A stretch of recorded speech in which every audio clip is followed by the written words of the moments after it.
You wake to the sound of weeping echoing through marble corridors, but the tears aren't for the dead pharaoh lying in his golden sarcophagus.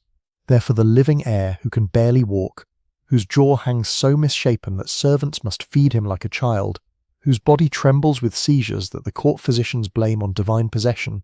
The year is 1323 BC, and you're standing in the shadowed halls of Thebes, watching 18-year-old Tutankhamun struggle to lift his ceremonial crook and flail. His sister-wife Ankhesenamun steadies his arm, her own face bearing the telltale signs of their shared bloodline, the elongated skull, the protruding teeth, the hollow eyes that speak of generations of royal marriages between brother and sister, father and daughter, uncle and niece. The air is thick with frankincense and fear. Court officials exchange glances, they pray the gods don't notice. Everyone knows what no one dares whisper. The divine blood of the pharaohs has become poison in their veins. Before diving into these forgotten stories of survival and suffering, if you enjoy learning about the hidden truths of history, consider hitting that like button and subscribing for more content like this. And please, comment below to let me know where you're listening from. I find it incredible that we're exploring these ancient stories together from different parts of the world, connected across time and space by our shared curiosity about the past. The ancient Egyptians believed their pharaohs were living gods, blessed with divine blood that separated them from mere mortals. To preserve this sacred essence, they practiced what they called royal marriage, unions between siblings, half-siblings, and close relatives that would concentrate the god blood in their offspring. For over 3,000 years, this practice created some of history's most powerful rulers. It also created some of history's most tragic genetic disasters. Tutankhamun's withered left foot drags behind him as he makes his way to the throne room. Modern DNA analysis would later reveal that his parents were full siblings, and that their son inherited a devastating cocktail of genetic defects. A cleft palate, a club foot, feminine hips, and a spine so curved that standing upright required enormous effort. But in 1323 BC, these afflictions were seen as divine tests, mysterious burdens that proved his godhood rather than evidence of biological catastrophe. The practice of royal incest wasn't born from perversion or ignorance. It emerged from a sophisticated theological system that viewed the pharaoh as the earthly incarnation of the god Horus. Just as the gods married their siblings, Osiris wed his sister Isis, Set married his sister Nephthys, so too must their divine descendants preserve the purity of their celestial bloodline. Marriage outside the royal family would dilute the god blood, weakening the pharaoh's connection to the divine realm and threatening the cosmic order that kept the Nile flooding and the sun rising. The earliest recorded royal sibling marriage dates to the 4th dynasty, around 2550 BC, when Pharaoh Jedefja married his sister Hetepheres II, but it was during the New Kingdom period from 1550 to 1070 BC that royal incest became not just acceptable but mandatory. The pharaohs of the 18th dynasty, including Amenhotep III, Akhenaten, and Tutankhamun, turned sibling marriage into a political necessity, a way to concentrate power within a single bloodline and prevent rival families from claiming the throne. The theological justification for these marriages was elaborate and deeply ingrained in Egyptian culture. The creation myth of Heliopolis told how the god Atum created the world through masturbation, producing the twin gods Shu and Tefnut, who then mated to create Jeb and Nut. Their children Osiris, Isis, Set, and Nephthys paired off as siblings, establishing the divine precedent for royal incest. The pharaohs weren't just following tradition, they were reenacting the fundamental creation story of their civilization. This divine justification became so central to Egyptian kingship that refusing to marry within the royal family was considered an act of blasphemy. When Amenhotep II briefly considered marrying a Mitanni princess in 1400 BC, the high priests of Thebes threatened to declare him unfit to rule. The pharaoh's divine status depended entirely on the purity of his bloodline, and any contamination from foreign blood would sever his connection to the gods. The practical consequences of this theological system were immediate and devastating. Amenhotep III, who ruled from 1391 to 1353 BC, married his sister Sitamun and produced a son, Akhenaten, whose physical deformities were so severe that court artists had to develop an entirely new artistic style to depict him. The traditional Egyptian art form, with its idealized human figures and perfect proportions, couldn't accommodate a pharaoh whose body was so visibly damaged by genetic disorders. Akhenaten's reign from 1353 to 1336 BC marked the beginning of the most genetically catastrophic period in Egyptian history. His radical religious reforms, abandoning the traditional pantheon in favor of a single sun god Aten, may have been influenced by the neurological effects of inbreeding. His artistic depictions show the characteristic signs of genetic disorders: an elongated skull, feminine features, a protruding belly, and abnormally long limbs that suggest various hormonal imbalances. The pharaoh's physical deformities became so pronounced that his own subjects began to question his divine status. Graffiti from the period, discovered in workers' villages near Amarna, shows crude drawings of the pharaoh with exaggerated physical defects. One inscription, found in a tomb at Saqqara, reads, "The god-king walks like a woman and speaks like a child." These were dangerous sentiments in a civilization where questioning the pharaoh's divinity was punishable by death. When Akhenaten chose his wife, he didn't look beyond his own family. Nefertiti, his beautiful queen, was almost certainly his half-sister or cousin. Despite her famous beauty preserved in the iconic limestone bust discovered in 1912, contemporary medical analysis of her mummy suggests she too suffered from the genetic consequences of royal inbreeding. Her skull shows signs of cranial deformation, and her dental remains indicate severe malocclusion, a misalignment of teeth common in inbred populations. Together, Akhenaten and Nefertiti produced 6 daughters and at least one son, Tutankhamun, whose genetic inheritance would make him one of history's most physically compromised rulers. The boy who would become pharaoh at age 9 was born with a combination of disorders that should have been impossible to survive in the ancient world. His very existence was a testament to the sophisticated medical knowledge of Egyptian physicians, who somehow kept him alive despite his overwhelming genetic disadvantages. The court physicians of the 18th dynasty developed elaborate treatments for the genetic disorders that plagued each generation of pharaohs. Papyrus scrolls from the period describe complex surgical procedures, including attempts to correct cleft palates and club feet.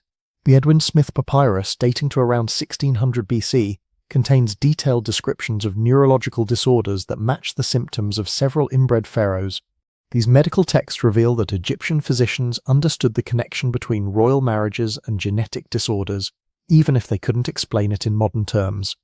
One papyrus from the reign of Amenhotep III describes the curse of the god blood, noting that royal children often suffered from similar physical afflictions. The physicians developed a sophisticated classification system for these disorders, recognizing patterns that wouldn't be understood scientifically until the development of modern genetics. The mummy of Tutankhamun, discovered by Howard Carter in 1922, tells a story of suffering that court artists carefully concealed. His skull shows signs of hydrocephalus, a condition where fluid accumulates in the brain, causing severe headaches and cognitive impairment. His chest cavity is partially collapsed, suggesting severe scoliosis that would have made breathing difficult and painful. His left foot is so deformed that over 100 walking sticks were buried with him in his tomb, ranging from simple wooden canes to elaborate golden staffs designed to support his weight. Chemical analysis of his mummy revealed that he had been embalmed with unusual haste, and that his body had been badly damaged, possibly burned before mummification. This suggests that his death was sudden and unexpected, despite his chronic health problems. The embalmer's rush to preserve his body may have been motivated by fears that his genetic disorders would continue to manifest even after death. The young pharaoh's death at 18 remains mysterious, but modern forensic analysis has revealed disturbing details about his final days. CT scans of his skull show a blow to the back of his head that may have been fatal. His ribs are broken in a pattern consistent with a chariot accident or a fall from a great height. Chemical analysis of his organs reveals high levels of antimony, a poison that was commonly used in ancient Egypt for both medicinal and murderous purposes. The evidence suggests that Tutankhamun may have been murdered, perhaps by courtiers who grew tired of being ruled by a physically weak king. His genetic vulnerabilities made him an easy target for those who wanted him dead. The boy king who had survived against all biological odds finally succumbed to the political consequences of his genetic heritage. But Tutankhamun's tragic story was just the beginning. The real genetic catastrophe of ancient Egypt would unfold 5 centuries later, when Alexander the Great's general Ptolemy I conquered Egypt in 305 BC and established a dynasty that would make the pharaoh's sibling marriages look restrained by comparison. The Ptolemies, who ruled Egypt from 305 to 30 BC, elevated royal incest to an art form.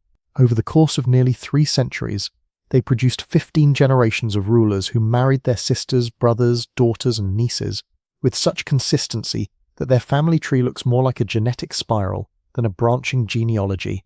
The Ptolemies didn't just practice incest, they institutionalized it, creating a system of royal marriage that was more closed than any other dynasty in human history.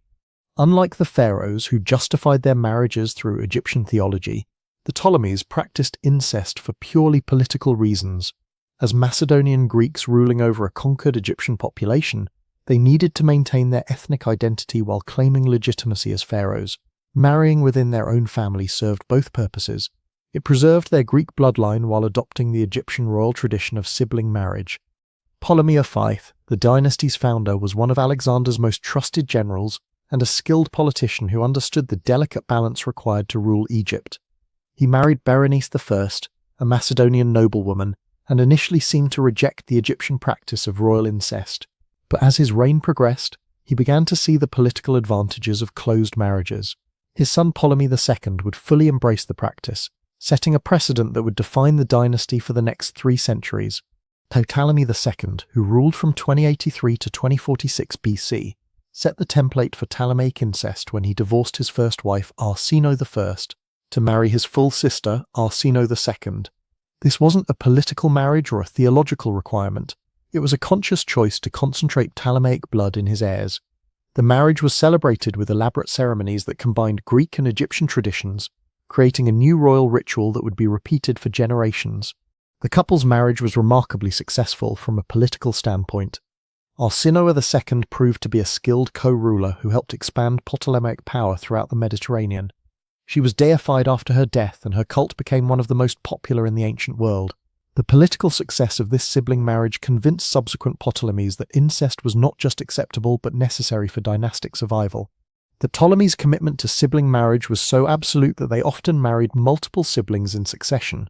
Ptolemy VIII, who ruled from 70 to 116 BC, married his sister Cleopatra II, then after her death married her daughter Cleopatra III, his own niece. When Cleopatra III died, he married her daughter Cleopatra IV, making him simultaneously uncle, stepfather, and husband to the same woman. These serial marriages weren't unusual in Ptolemaic Egypt, they were the norm. The mathematical precision of Ptolemaic inbreeding is staggering. Geneticists have calculated that by the time of Cleopatra VII, the famous Cleopatra who seduced Julius Caesar and Mark Antony, the royal family had been intermarrying for so long that she had only 6 distinct ancestors in her family tree going back 5 generations. In a normal family tree, she would have had 32 distinct ancestors over the same period. The Ptolemies had reduced their genetic diversity to less than 20% of what it should have been. This genetic bottleneck was the result of careful planning by Ptolemaic rulers, who viewed their bloodline as a precious resource that needed to be conserved. They developed elaborate marriage contracts that specified not just who could marry whom, but also how many children each couple should produce, and in what order. These contracts, preserved on papyrus scrolls discovered in the Fayum region, reveal a dynasty obsessed with genetic purity to the point of mathematical precision. The physical consequences of this genetic bottleneck were catastrophic. Ptolemaic rulers suffered from a constellation of disorders that grew worse with each generation. Contemporary accounts describe pharaohs with severe obesity, mental instability, and physical deformities that made them barely recognizable as human. The historian Polybius, writing in the 2nd century BC, described the Ptolemaic court as a menagerie of human monsters masquerading as gods.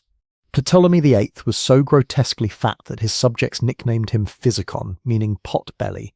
His weight, estimated at over 400 pounds, made it impossible for him to walk unassisted. He required a team of servants to help him move around his palace, and his throne had to be specially reinforced to support his bulk. Contemporary accounts describe him as sweating constantly, breathing heavily, and requiring frequent rest during even the simplest activities. The king's obesity was just one symptom of a broader metabolic disorder that affected multiple generations of Ptolemies. Modern geneticists have identified several genetic mutations that could explain the dynasty's tendency toward extreme weight gain. These same mutations also affected the Ptolemies' fertility, making it difficult for them to produce healthy heirs and contributing to the dynasty's eventual extinction. The psychological effects of inbreeding were equally devastating. Several Ptolemaic rulers showed signs of what modern psychiatrists would diagnose as severe personality disorders. Ptolemy IV, who ruled from 2021 to 2004 BC, was described by contemporary historians as paranoid and sadistic. He murdered his mother, his brother, and his uncle in a single purge, claiming they were plotting against him.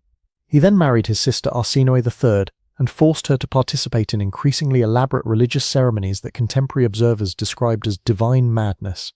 The king's paranoia became so severe that he refused to eat food that hadn't been tested by multiple tasters.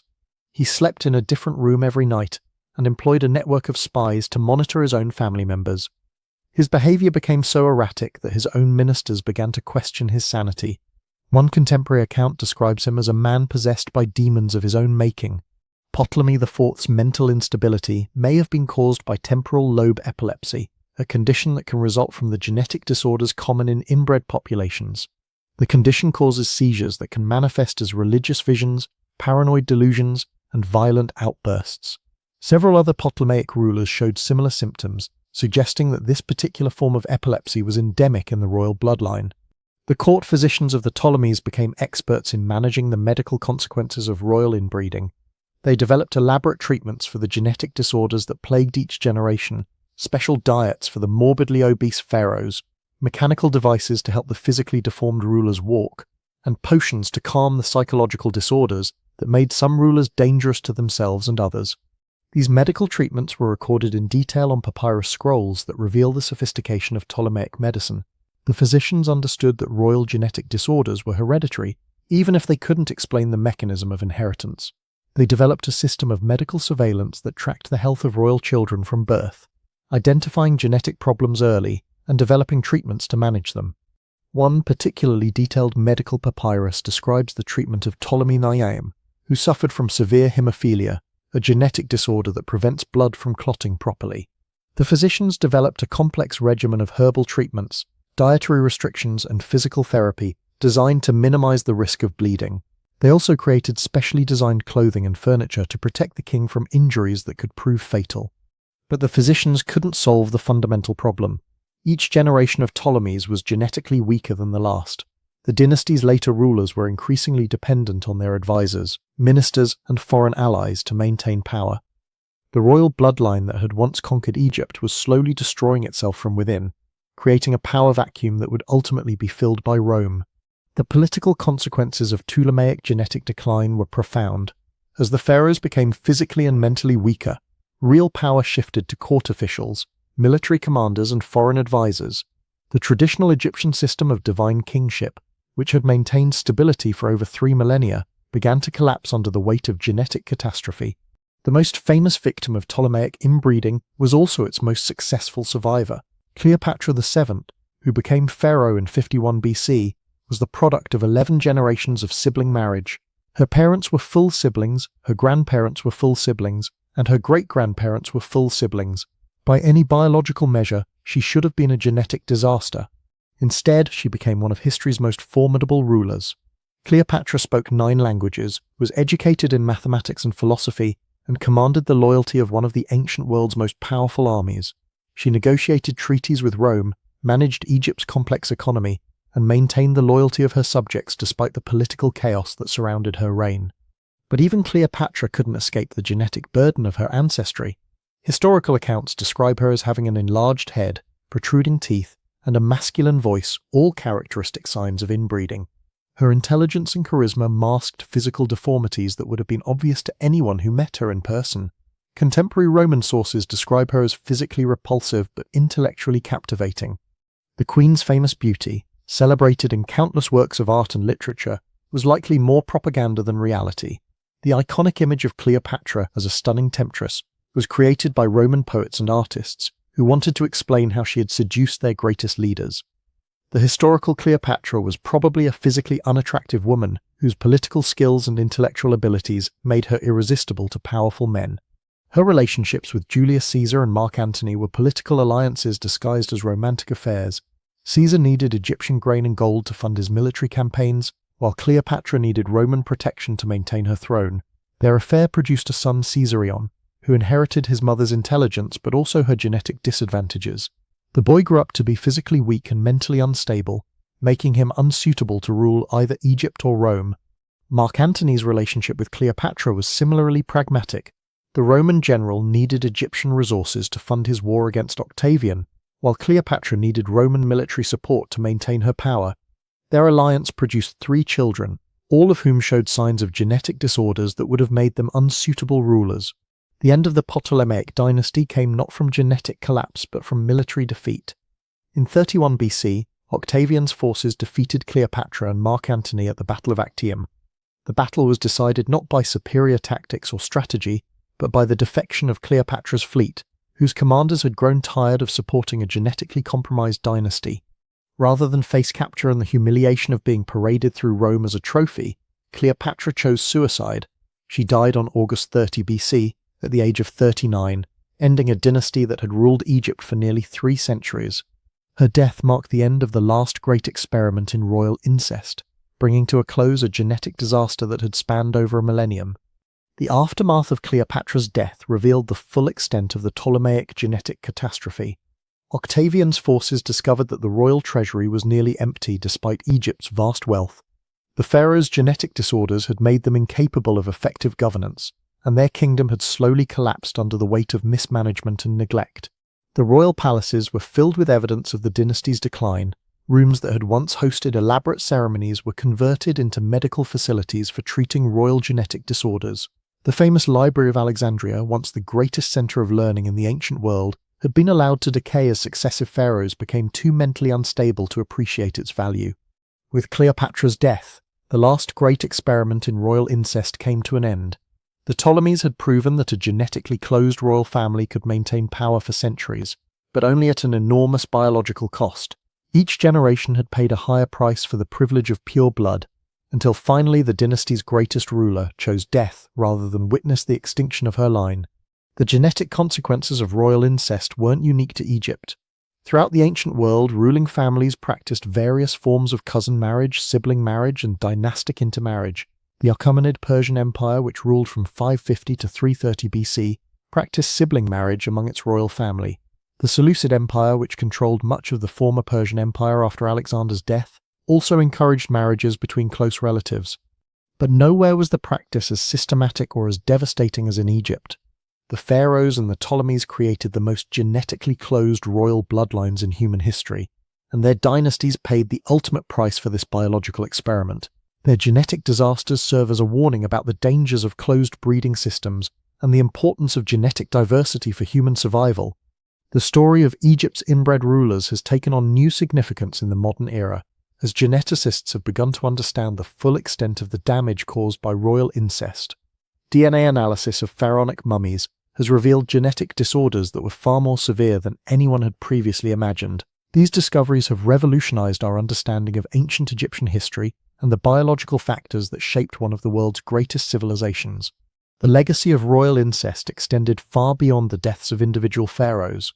The genetic catastrophe that destroyed Egypt's ruling dynasties created ripple effects that would reshape the ancient world and influence the course of human civilization for millennia to come. When Octavian finally entered Alexandria in 30 BC, his soldiers discovered a treasure trove of medical documents that revealed the true extent of the Ptolemaic genetic disaster. The royal physicians had kept meticulous records of every birth defect, every failed pregnancy, every premature death that had plagued the dynasty for 3 centuries. These papyrus scrolls, written in Greek and Egyptian hieroglyphs, provided the first systematic documentation of the effects of sustained inbreeding on a human population. The Roman physician Galen, who visited Alexandria in 1612 AD, studied these records extensively and incorporated their findings into his own medical writings.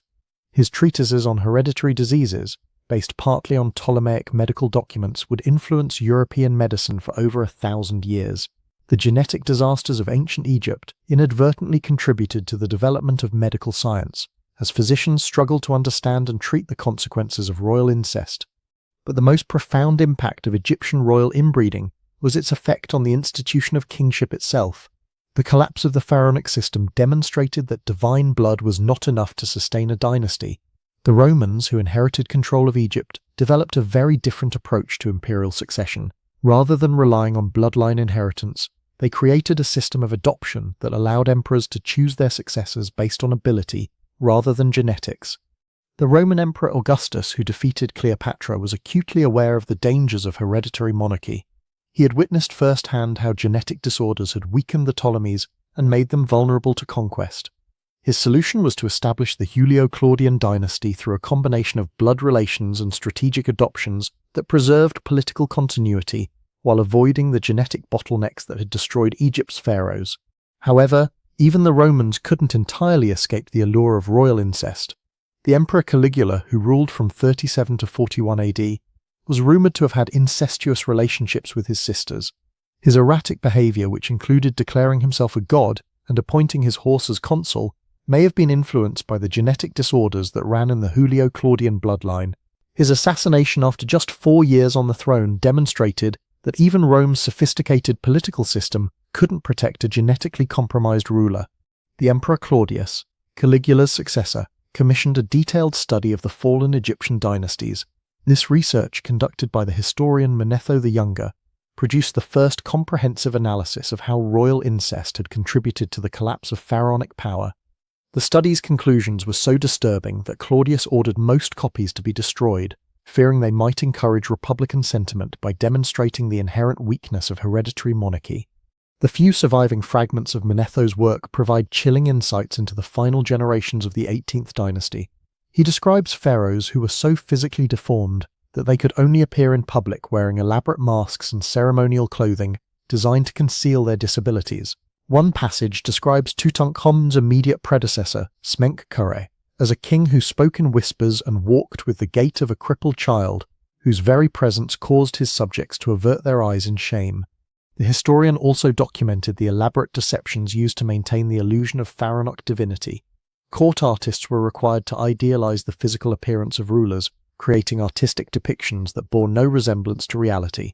Statues and paintings showed pharaohs as perfect physical specimens, while the actual rulers struggled with severe disabilities that made basic functions like walking and speaking extremely difficult. These artistic deceptions became so elaborate that they influenced the development of Egyptian art for centuries. The distinctive style of royal portraiture, with its emphasis on idealized human forms and divine symbolism, was actually a sophisticated system of visual propaganda designed to conceal genetic disorders. The famous golden death mask of Tutankhamun, with its perfect features and serene expression, represents the pinnacle of this artistic tradition, a beautiful lie designed to hide a tragic reality. The religious implications of royal incest were equally profound. The collapse of the pharaonic system challenged fundamental Egyptian beliefs about the divine nature of kingship. If the pharaohs were truly gods, how could their bloodline be so weak? If royal incest was divinely ordained, why did it produce such devastating results? These questions sparked theological debates that would continue for centuries and ultimately contribute to the decline of traditional Egyptian religion. The priesthood of ancient Egypt found themselves in an impossible position. They had spent millennia teaching that pharaonic incest was not just acceptable, but necessary for maintaining cosmic order.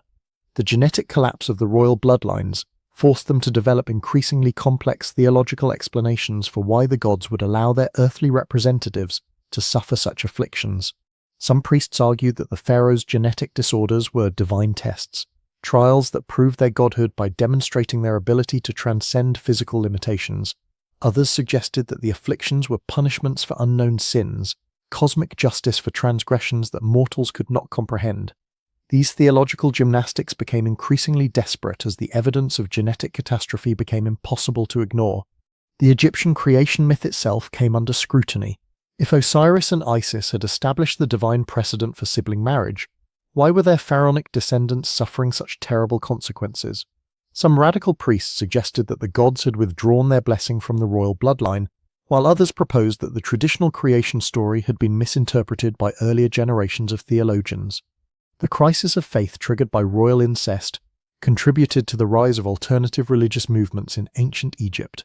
The cult of Serapis, introduced by the early Ptolemies, gained popularity partly because it offered a different model of divinity that didn't depend on bloodline inheritance. Similarly, the growing influence of Greek philosophy in Egyptian intellectual circles provided rational explanations for natural phenomena that had previously been attributed to divine intervention. The medical consequences of royal incest also had far-reaching effects on ancient Egyptian society. The elaborate medical treatments developed for genetically compromised pharaohs led to significant advances in surgical techniques, pharmacology, and anatomical knowledge. Egyptian physicians became the most skilled doctors in the ancient world, partly because they had to treat genetic disorders that were unknown in other civilizations. The medical papyri that documented treatments for royal genetic disorders provide invaluable insights into ancient medical practice. The Edwin Smith Papyrus, which describes surgical procedures for treating head injuries, may have been written partly to address the neurological problems that plagued inbred pharaohs. The Ebers Papyrus, which catalogues over 700 medical treatments, includes numerous remedies for genetic disorders that were endemic in the royal bloodline. These medical advances had unintended consequences for Egyptian society as a whole. Techniques developed to treat royal genetic disorders were eventually applied to the general population, leading to improvements in public health that helped Egypt maintain its position as the ancient world's most prosperous civilization. The irony is that the genetic disasters of the royal family indirectly benefited the very subjects who were forced to worship these physically compromised rulers as living gods. The economic impact of royal incest was equally significant. The enormous resources required to manage genetically compromised pharaohs diverted wealth from productive investments in infrastructure, agriculture, and trade. The Ptolemaic dynasty spent vast sums on medical treatments, specialized equipment, and court accommodations for rulers who were barely capable of governing. Financial records from the Ptolemaic period, preserved on papyrus scrolls discovered at Oxyrhynchus, reveal the staggering costs of maintaining an inbred royal family. Ptolemy VIII's medical expenses alone consumed nearly 10% of the kingdom's annual revenue. The dynasty spent enormous sums on specialized furniture, custom-made clothing, and mechanical devices designed to help physically disabled rulers perform their ceremonial duties. The economic drain became even more severe as the dynasty's genetic problems worsened. Later, Ptolemaic rulers required teams of servants to help them with basic activities like eating, walking, and speaking clearly during public ceremonies. The royal household expanded exponentially as each generation of pharaohs needed more assistance to maintain the illusion of divine competence. These financial pressures contributed to the political instability that eventually destroyed the Ptolemaic kingdom. Heavy taxation to fund royal medical expenses triggered numerous rebellions among Egyptian peasants and urban workers. The dynasty's inability to invest in military technology and infrastructure made Egypt increasingly vulnerable to foreign conquest. The psychological impact of royal incest extended far beyond the immediate royal family. Court officials who served genetically compromised pharaohs developed elaborate coping mechanisms to deal with the cognitive dissonance of worshipping obviously flawed rulers as living gods. Many courtiers suffered from what modern psychologists would recognize as symptoms of chronic stress and anxiety disorders. Contemporary accounts describe the surreal atmosphere that pervaded the royal courts of inbred dynasties. Courtiers were required to maintain the fiction of pharaonic divinity while witnessing daily evidence of royal genetic disorders. This created a culture of elaborate deception and willful blindness that infected every aspect of palace life. The memoirs of Demetrius the Cynic, a Greek philosopher who served at the Ptolemaic court in the 2nd century BC, provide rare insights into the psychological toll of serving an inbred dynasty. He describes the elaborate protocols designed to conceal royal disabilities, including scripted interactions that allowed mentally impaired pharaohs to appear competent during public audiences. Demetrius also documents the paranoia and fear that characterized palace life under genetically compromised rulers. Courtiers lived in constant terror of accidentally revealing the true extent of royal disabilities. Those who witnessed pharaonic seizures, incontinence, or other embarrassing symptoms were often killed to preserve the fiction of divine perfection. The impact of royal incest on ancient Egyptian art and architecture was profound and lasting.